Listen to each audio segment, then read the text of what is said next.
everyone, and welcome to Prescription for Change, the radio show where we talk about real issues surrounding the overdose epidemic and how we can make real changes in our lives and the lives of those around us. My name is Dr. Kendall Ward, and I'm here with my co-host today, Dr. Philip Toll. How are you, Phil? Great.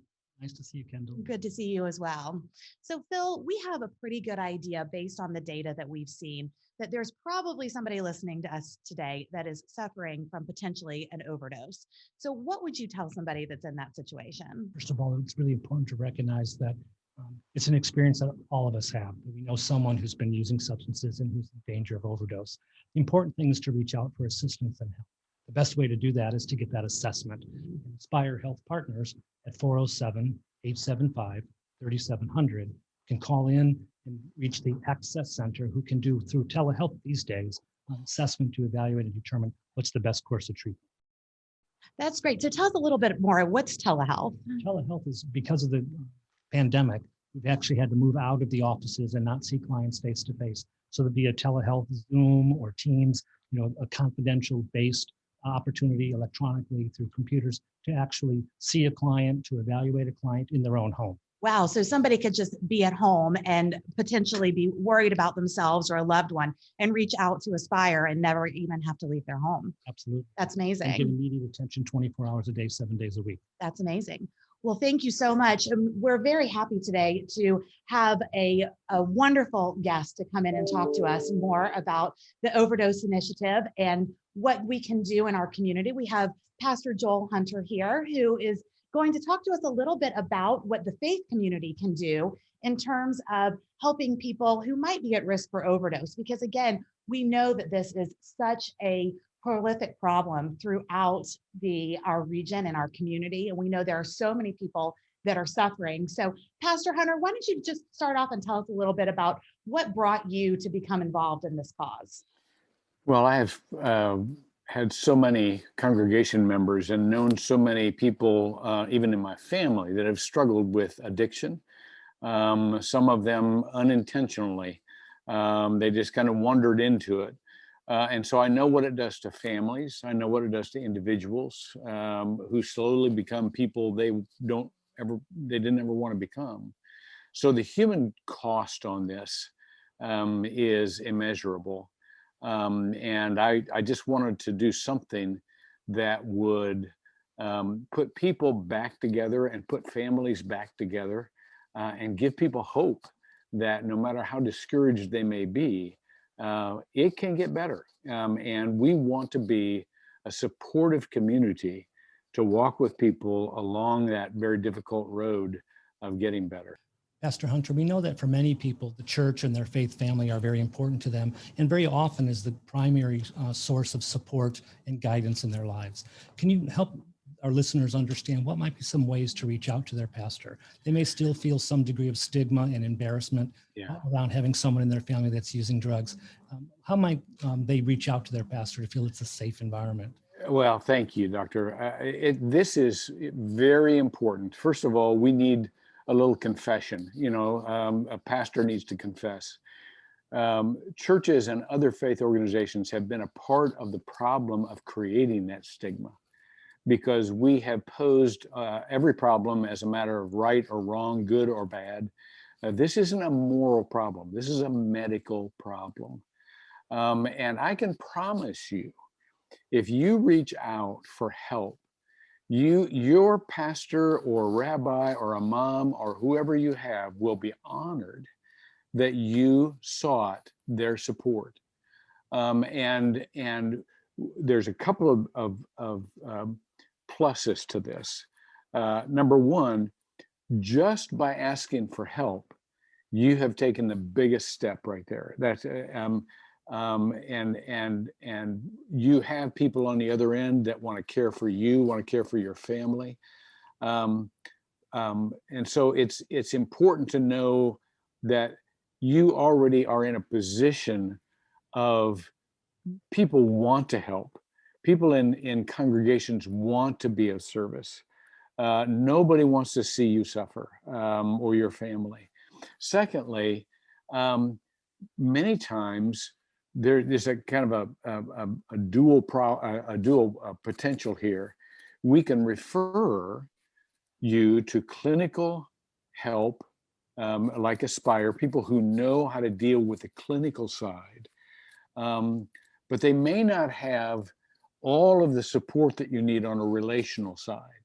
And so that's where we can partner, faith communities can partner and deal with the relational support that you need, and be there if you need to make a phone call, or if you have more questions, or you just want to talk.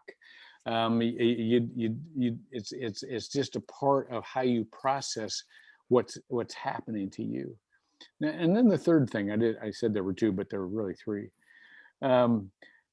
We can remind you of the hope that you have.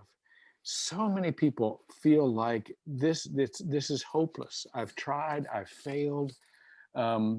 And that's where faith comes in. I think it was Kierkegaard that says, faith sees best in the dark.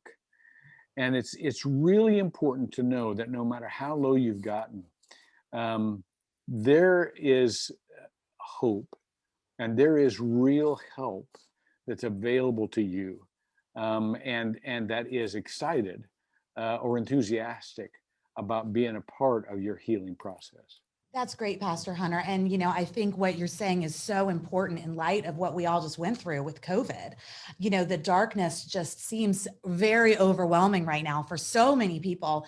And we see that time and time again in the newspaper and on the news, that people are really suffering. And so one thing that looks very different now than it did before COVID is church, right? Yeah. So what would you say to someone who is struggling and is potentially at risk for overdose, doesn't have a church home anymore, either because they have just been quarantining, aren't going? What would you say to somebody? How can they reach out and get some faith support? Just call either a church that you know about or have heard about, or a church that a friend has. Any connection will get you through to someone who can say, thanks for calling. I don't know all the answers, but I really am glad we're connected. And you're right. I mean, the whole COVID thing has exacerbated this problem, because most people, when they're struggling with addiction or any kind of struggle, self-isolate. That's the first thing they do, is they take themselves out of community, which is the worst thing you can do, any of us, because we were built for relationships. And so if you can just make a call and say, I've heard about your church. I'm not a member, but I'm struggling here. Do you have somebody who I could talk to? Or you have a friend that is connected to a church, and say, hey, could you get me connected to somebody at that church? I really would love to talk with somebody. It would be a wonderful experience on two levels. First, you're taking yourself out of isolation, and that's a strengthening position. And secondly, again, you're letting the church do what it does. I mean, this is what we've done for years. This is what we're made to do, and that is help people who are struggling, because all of us struggle at one point or another in life. This is not about, people who don't struggle and people who do struggle. This is about all of us struggle. And we are glad to come along with others who are struggling as we have. Pastor Hunter, you make a really important point, which is the struggle that people experience with substance use. And one of the things that often happens for people, and I'm sure many of our listeners can relate, is that they've never experienced a substance use disorder in the family before within themselves. So they may struggle with recognizing that they're in trouble from a substance use perspective. What role do you think the church can play in educating their congregations around substance use disorders, addiction, drug use, treatment, and truly support that you're talking about? That's a really good question. And there are several things that local churches, and especially local church leaders, pastors and others, can do to bring up the subject so that it's legitimate to talk about.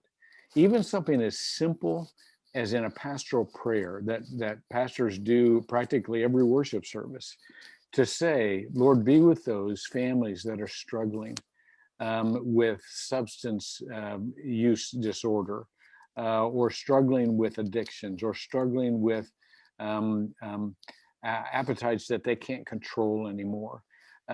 Let them know that we love them and guide them. And when you bring that up, when you bring the subject up, then it says to whoever's in that congregation and listening, this is a safe place because they've recognized my struggle. The second thing that's really good is to give people some practical handles. Again, the scripture says all have sinned and fallen short of the glory of God. So we're all struggling to some degree, and the best thing we can do is to name the thing we're struggling against. Think, okay, what do I have a hard time staying away from? What am I paying too much attention to, and it's taking me away from other things? What has sometimes just taken control over my life? To name that thing, and then to be able to name it with someone else. That's where confession comes in. To say to someone else, I've got this thing, and you can name it, whether it's alcohol, whether it's substance abuse, whether it's, pornography, whatever is controlling your life. When you name the thing, you take power out of it. You start to take power over it. It becomes a nameable challenge, and you invite people into the process to where they can help you fight that specific thing with these specific steps.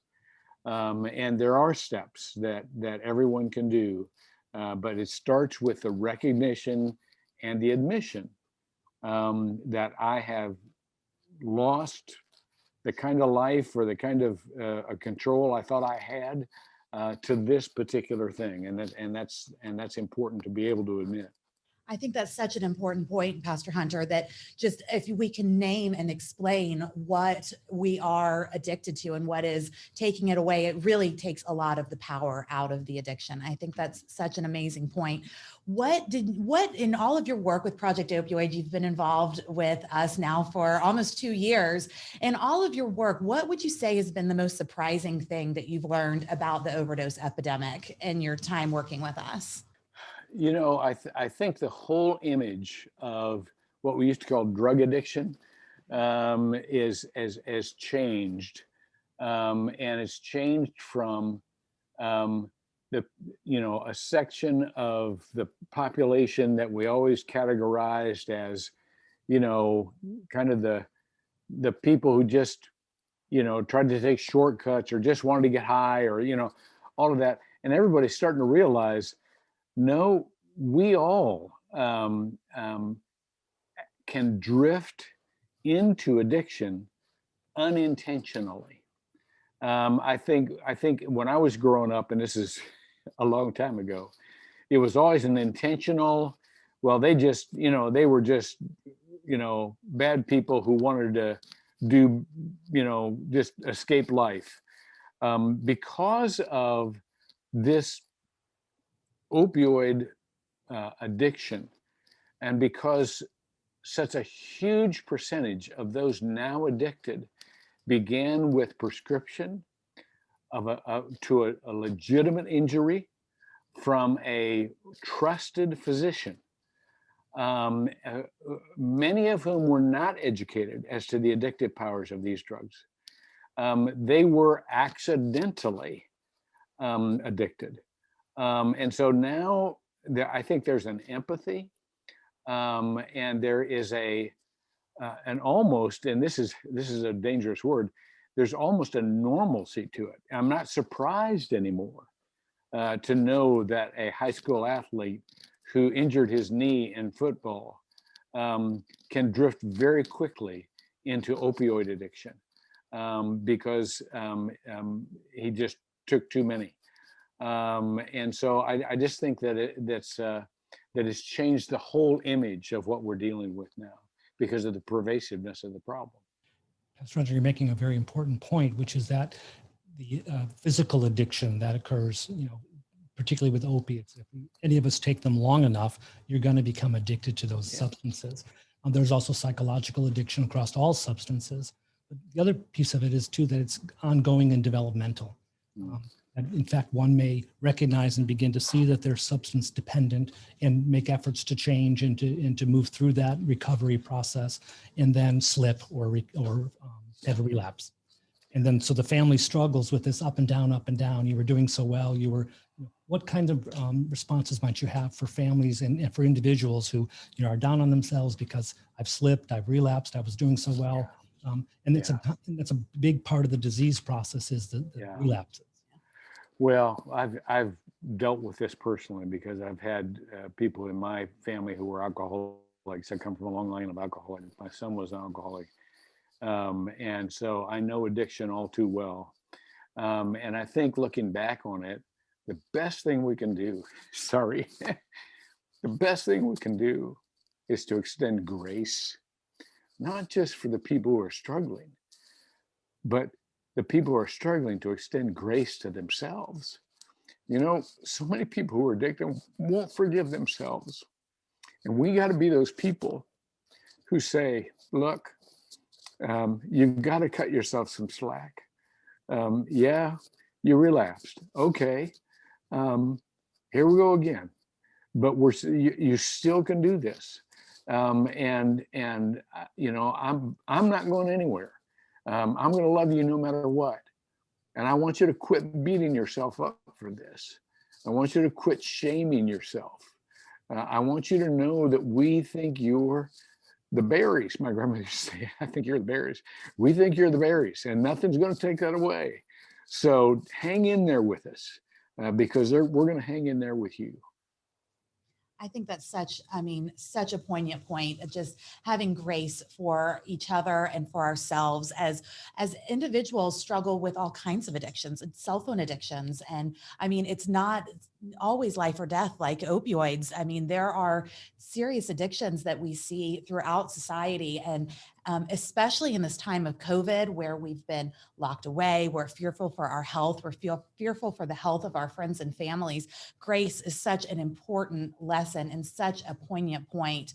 Pastor Hunter, thank you so much for sharing that in your own familial struggles, because I think that that's really what our listeners want to hear and to understand, that this is not, you're not going through this alone. This is so common. It is really across our society, and it's not a representation of who you are as a person, but rather a medical condition, right? And so I think just extending grace in all aspects of our lives is something that we all can work forward and work on as a society. So thank you again for sharing that very poignant moment. While we still have you, just in light of COVID-19, in light of everything that's going on, Pastor Hunter, what are some things that we should keep in mind? Not just in terms of the overdose initiative and the overdose epidemic, but what are some other things that we can do to make sure we're staying in touch with our faith? Well, first of all, make sure that you are staying in touch with the Lord every day. Just an ongoing conversation. God, I'm not sure what I'm doing today, but I really need you. Help me out where you. And then I think and this is a prayer that I pray every day. Remind me of someone I need to connect to. It's so important that we reach out, especially as people feel disconnected, they feel isolated.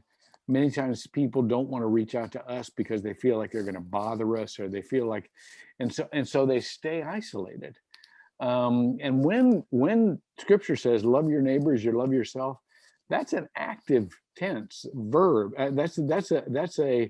You take the initiative to contact someone you haven't heard it from in a while, because they may just be going through a cycle of thoughts that are self-destructive, or that drive them more deeply into their disuse. disorder. And just a word that says you haven't forgotten about them, just as the Lord hadn't forgotten about you. So turn that around and apply that to someone else. And I can guarantee whoever's listening, they will appreciate you remembering them and reaching out. It just feels good to be thought about. You really emphasize some important points about that support piece and the need for resilience, particularly in the face of the pandemic. And we know that substance use is tremendously on the rise, and the overdose epidemic, continuing to grow in the face of the pandemic. That support is really key. Can you talk with us and address some issues that may help build that resilience, and really a call to action?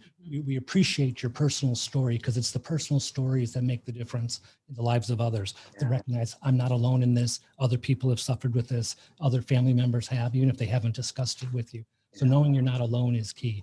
So what are some steps from the faith community perspective on a call to action? Because it is a community response that's needed in order to beat the epidemic. Yeah. Somebody has said, and I bet this is true, when it comes to the end of your life, you don't regret the things you did, you regret the things you didn't do. And I think that's true, because we always feel like, well, maybe I'll do the wrong thing. Maybe if I get in contact with somebody, I'll say the wrong thing. No, you won't.